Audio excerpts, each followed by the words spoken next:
Mesdames, Messieurs, bonjour. Bienvenue sur Horizon TV. Christophe Lecomte, marié et père de famille, habitant Dour, a vécu une expérience extraordinaire. Je vous invite à découvrir son histoire dans notre rubrique « Raconte-moi ta foi ».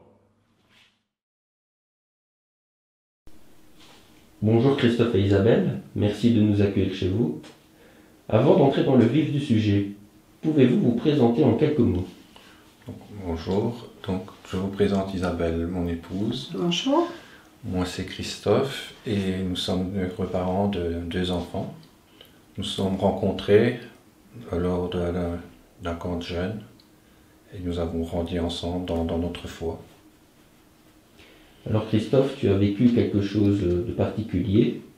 Est-ce que tu pourrais nous le raconter? Donc ça s'est passé en novembre 2017, alors que j'étais au travail, une journée normale. Donc pour savoir, je travaille pour Infrabel, à l'entretien des voies. Et ce jour-là, il s'est passé quelque chose. C'est comme si j'avais été foudroyé sur place. On éteint la lumière, on la rallume. Je venais d'être victime d'un accident de travail, percuté par un train. Suite à cela, j'ai été transporté à l'hôpital. Et lorsque j'étais dans l'ambulance, les paroles qui me venaient à l'esprit, c'était les paroles d'un chant que l'on chantait à l'époque.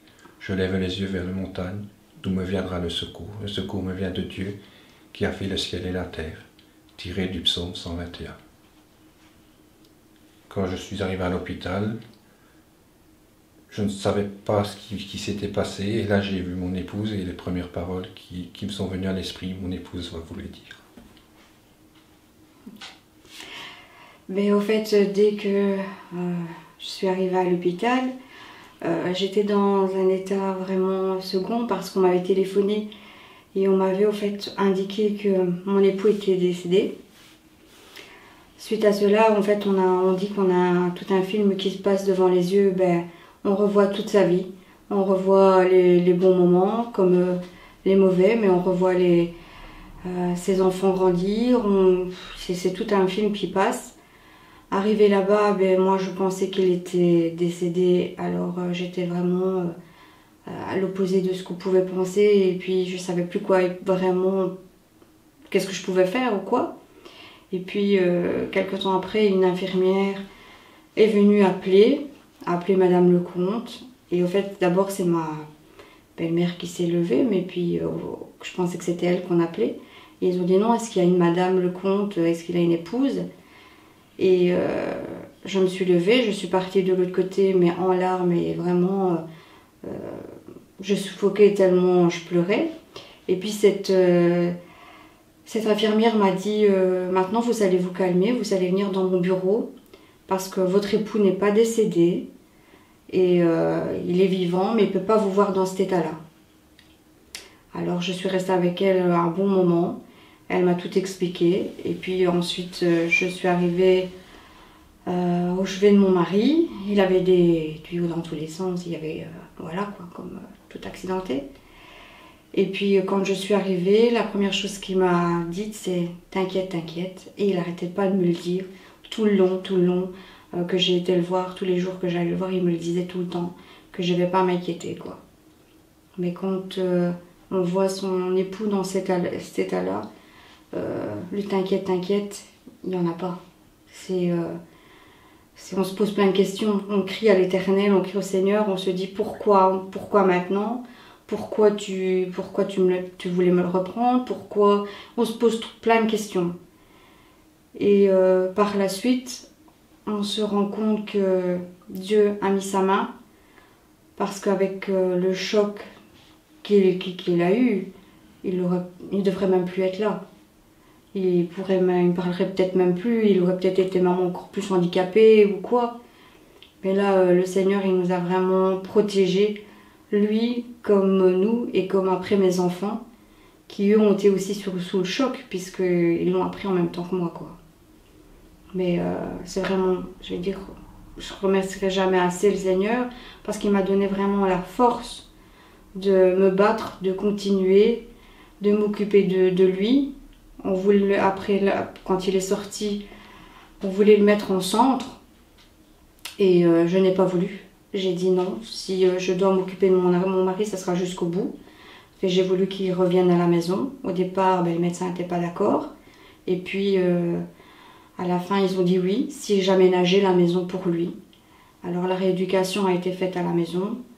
Et je remercie vraiment le Seigneur parce qu'il m'a donné vraiment, je vais dire, toute la force, tout le courage de pouvoir m'occuper de lui jusqu'au bout, jusque maintenant.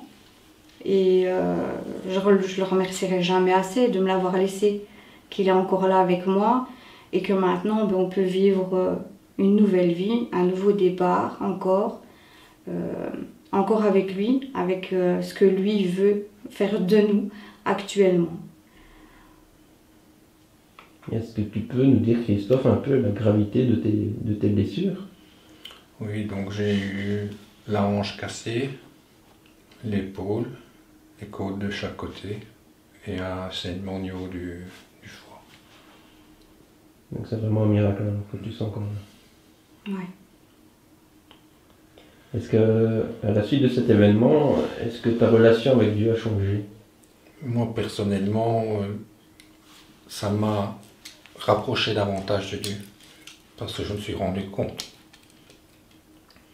de l'immensité de son amour.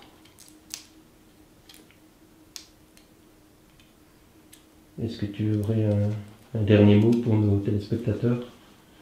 Pour ma part, je voudrais dire pour tout à chacun que, quelle que soit la situation qu'on peut vivre, Dieu est là et il agit. Il est toujours présent auprès de ceux qui se confient à lui. Merci beaucoup. Merci à vous. Merci Christophe. Et maintenant, le point météo avec notre rayon de soleil, Kelly. Merci Laurent. Bonjour à tous.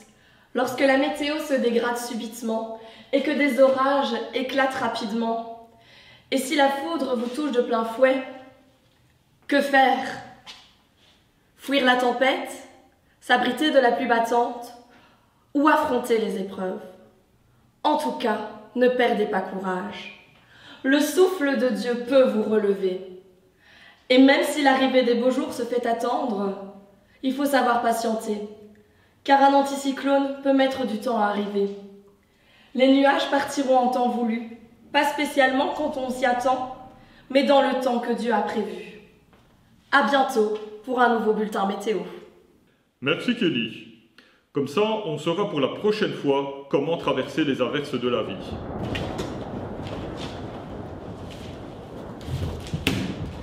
Apparemment, mon anticyclone n'est pas encore là. Mais on se retrouve la semaine prochaine pour un nouveau tour d'horizon.